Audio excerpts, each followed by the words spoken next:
اللہ پاک ہم سب کو اللہ کے قرب حاصل کرنے کی توفیق عطا فرمائے۔ آپ سب کو اللہ پاک اپنا قرب عطا کرے، آپ کو صراط مستقیم پہ چلنے کی توفیق عطا فرمائے۔ چلیے میں شروع کرتی ہوں۔ مقام ولایت، اللہ کی رضا پر راضی بندہ، کفالت اور سپردگی عثمانی کی روح سے جو بندہ خود کو اللہ کے سپرد کر دے، اپنی مرضی چھوڑ دے، اللہ کی مرضی کو اپنے اوپر نافذ کر دے، اپنی ترجیحات کو ترک کر دے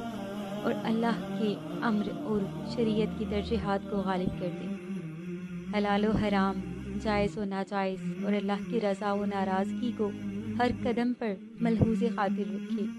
اسے ولی کہتے ہیں۔ تمام امور ہیں جو بھی امور اللہ کے اوامر و نواہی اور معاملات زندگی میں بندہ جب شریعت کے احکامات کی پیروی اس طرح کرے کہ اپنی زندگی اللہ کے امر کی نگرانی اور کفالت میں دے دے، خود سے فنا ہو جائے اور خود کو اللہ کے امر کے سپرد کر دے، تو اللہ اس کا کفیل بن جاتا ہے، اللہ اس کی کفالت کرتا ہے۔ کسی ولی نے بہت خوبصورت الفاظ بیان کیے ہیں اس کے لیے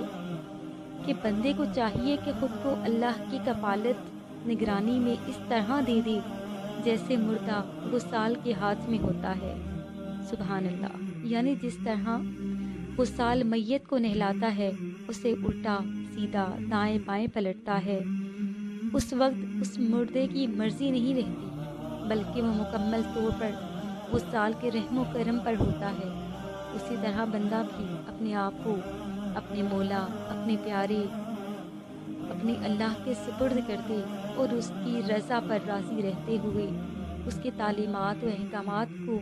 اپنے ہر معاملے پر غالب کر دے۔ اس لیے کہ مردہ کہتے ہی اس کو ہیں جس کی مرضی نہ رہے، جس کی اپنی حرکت و ترجیح نہ رہے، غسال جیسے چاہے اپنی مرضی مردے پر چلاتا رہے۔ گویا جب تک بندہ بشکل مردہ اپنے آپ کو اللہ کے امر کے سپرد نہ کر دے، ولایت تک نہیں پہنچ سکتا۔ جب اللہ کا امر اس پر اس طرح چلے جیسے غسال کے امر مردے پر چلتے ہیں، تو اللہ کا امر چاہے اسے الٹائے یا پلٹائے، بیمار کرے یا صحت مند کرے، عزت دے یا ذلت دے، نعمت دے یا چھین لے، وہ جس حال میں رکھے بندہ اپنی مرضی کو فنا اور اللہ کی مرضی کے ساتھ بقا ہو جائے، تب وہ اللہ کی کامل کفالت اور نگرانی میں ہوتا ہے، اور نتیجتاً کائنات کی ہر چیز اس بندے کی مطیع و تابع ہو جاتی ہے۔ نبی مکرم صلی اللہ علیہ وآلہ وسلم نے فرمایا، میرا بندہ نوافل کے ذریعے میرا قرب حاصل کرتا ہے،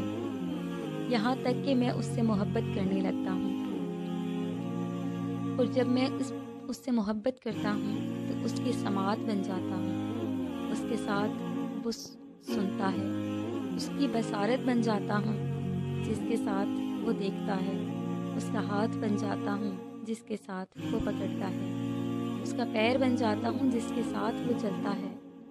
سبحان اللہ۔ اب چونکہ اس کے اپنے کان اور سماعت نہ رہی، لہٰذا اب وہ وہی کچھ سنتا ہے جو اللہ اسے سنانا چاہتا ہے، اور جو بات اللہ اسے سنانا نہیں چاہتا اس سے وہ بہرا ہو جاتا ہے۔ وہ وہی کچھ دیکھتا ہے جو اللہ اسے دکھانا چاہتا ہے، اور جس کو دیکھنے سے اللہ نے روکا ہے اس سے اس کی آنکھ ہی بند ہو جاتی ہے۔ الغرض اس کے ہاتھ، پاؤں اور دل تک اللہ کی رضا کے تابع ہو جاتے ہیں، اور وہ وہی امور سے انجام دیتا ہے جو اللہ چاہتا ہے۔ جب بندہ اس طرح کاملاً اللہ کی کفالت و نگرانی میں آ جائے اور اللہ تعالیٰ اسے اپنی نگرانی میں لے لے، تو اس مقام کو مقام ولایت اور اس بندے کو ولی اللہ، اللہ کا ولی کہا۔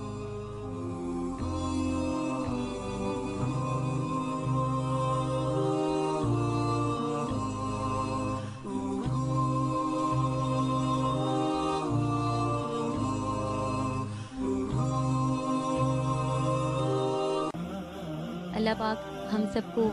اللہ کے قرب حاصل کرنے کی توفیق عطا فرمائے۔ آپ سب کو اللہ پاک اپنا قرب عطا کرے، آپ کو صراط مستقیم پہ چلنے کی توفیق عطا فرمائے۔ چلیے میں شروع کرتی ہوں۔ مقام ولایت، اللہ کی رضا پر راضی بندہ، کفالت اور سپردگی اس معنی کی روح سے جو بندہ خود کو اللہ کے سپرد کر دے، اپنی مرضی چھوڑ دے